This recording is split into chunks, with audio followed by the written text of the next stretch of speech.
Hello, this is Cuberized, and I wanted to chat with you quickly about the episode timeline and the new 1.30.0 update to the Craftoria mod pack.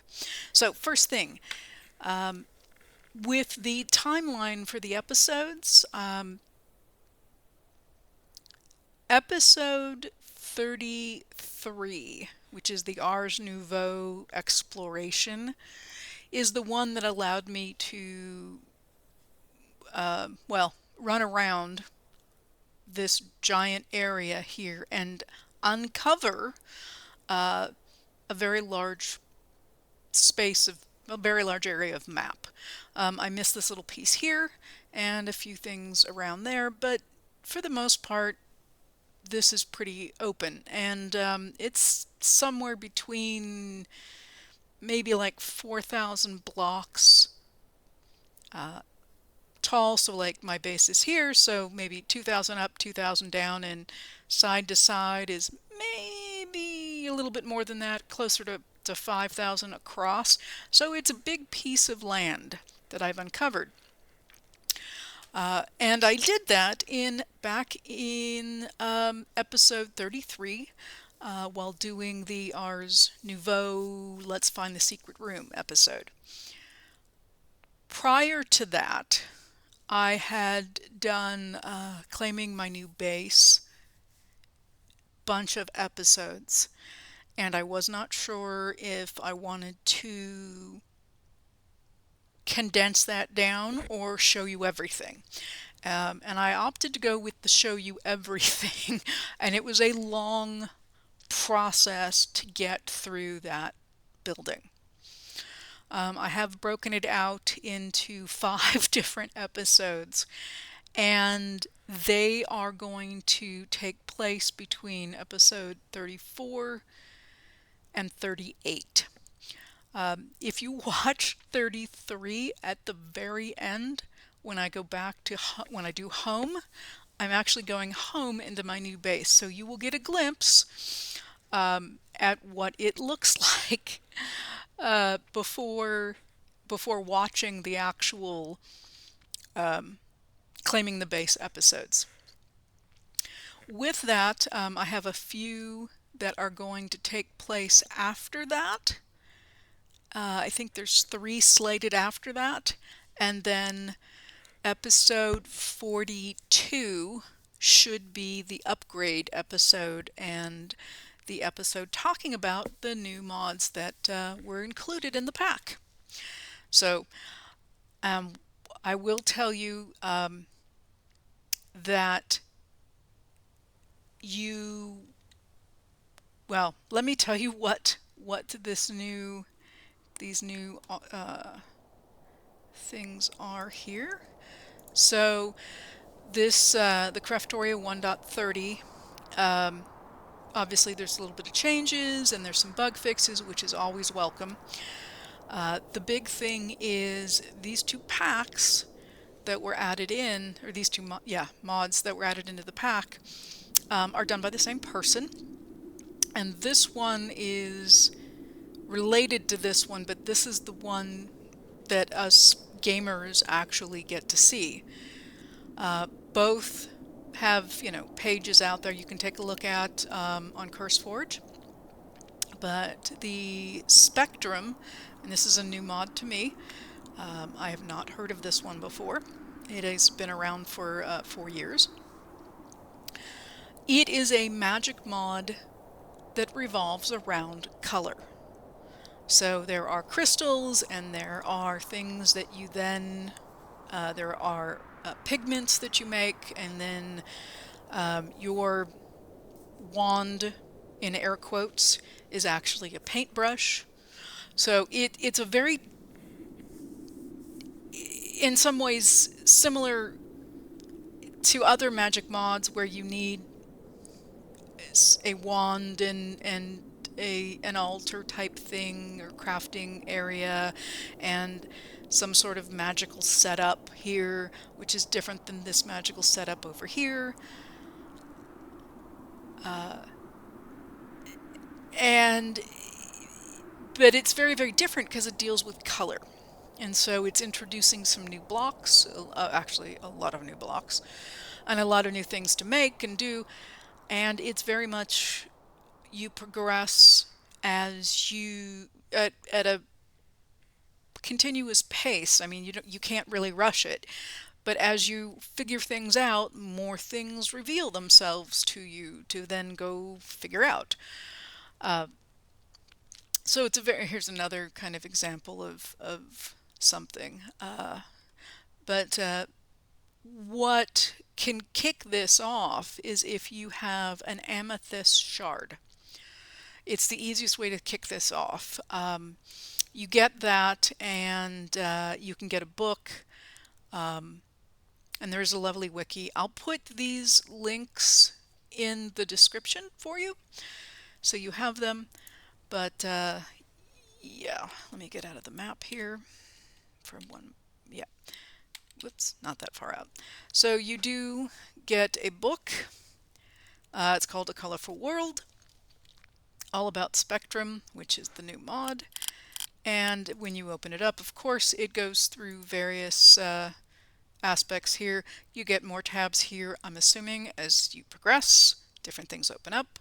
So, yeah, plow into it. And as I said, the amethyst shard should get you going. The reason I'm flying over the ocean is because this thing does generate new features in the world, for lack of a better way of calling it. I had to go to land that I had not uncovered yet. I have not found these, and it could be that I'm missing them, but I just wanted to give you a heads up. You may not find these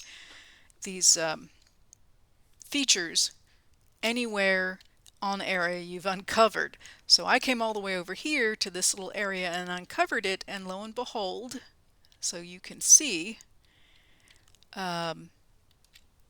we've got that and that and that, and it looks like over there.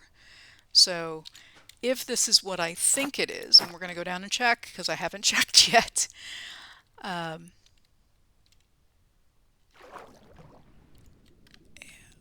So the way it is it does generally have some white exposed, and so you've got the smooth basalt on the outside, and then you have the calcite, and normally you would be finding amethyst. Well, now we've got some new blocks. It looks just like an amethyst geode, except, oh, well, and there was an opening right there. It's not. It's a different kind of block. And this is called citrine. Obviously it has a, citrine that looks like that, and then there's the budding ones. They work just the same as amethyst, where you can see, we can break. It's going into my backpack. But yeah, so these are the, and I'll turn my backpack off here so we don't have this going in. And you get some exciting music. So this is the block of citrine. This is the citrine shard. I can't talk today. The smooth basalt was on the outside, and this is the inner layer before you get to whatever this is. Now the citrine is kind of in and around the ocean level, like 63, give or take, up and down. You're not going to find this as deep as you would amethyst. But that's what these are. And if you break a bud, just like if you did with amethyst, you destroyed it. So you would want to bring some cardboard boxes, and that would allow you to pick up the block, the budding block, and take it home with you. Alright, so let's go check these other ones out. I think these are all the same, which would all be citrine. This one's embedded in, so I'm not going to be... Yep, it's citrine. And these should be as well. Yep, it is. And this is actually, this is another one. This may be a separate one.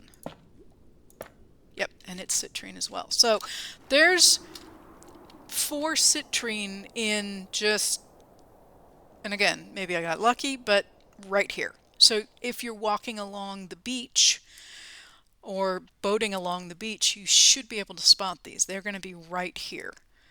I'm going to go just a little bit further to see if that was a one-off or not, and I think that definitely is a citrine. And this is just, yeah, that's something else. But this is another one. So obviously those 4 were really close together, but this is something, it's not in deep water. You know, you're not going off into the ocean. This is, you know, I'm at 59 standing here. So that's what you're looking for, and that's a citrine. The amethyst, you know, it's deep. You mine, you find them, they're down deep. The other block is topaz. So if we look here actually at spectrum, this is all the spectrum, different blocks. So if we do budding, yeah. So this is the topaz. So citrine, amethyst is just the generic one that's in the world. It's not specific to spectrum, but they're using it. There's also these other 2. Not sure where to find them yet, but I'll see if I can find a budding to show you. Budding is up high, and high is kind of relative.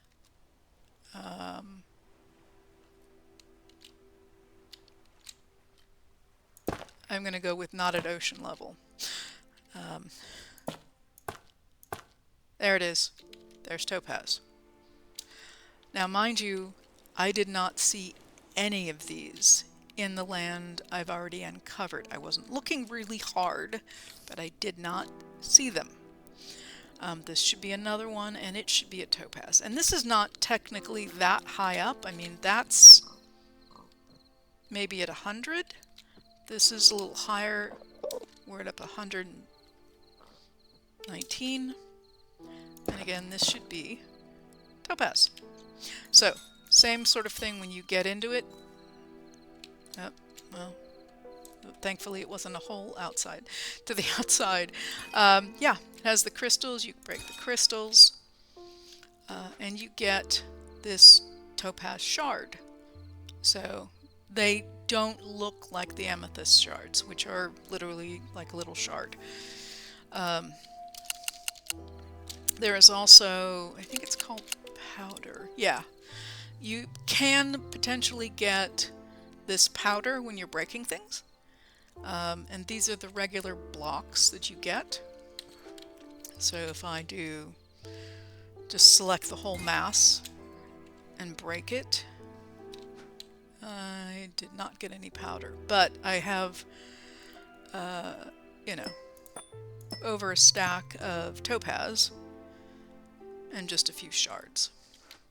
So this is what to expect, and this will, yeah, get you going. So look for these and enjoy. Yep,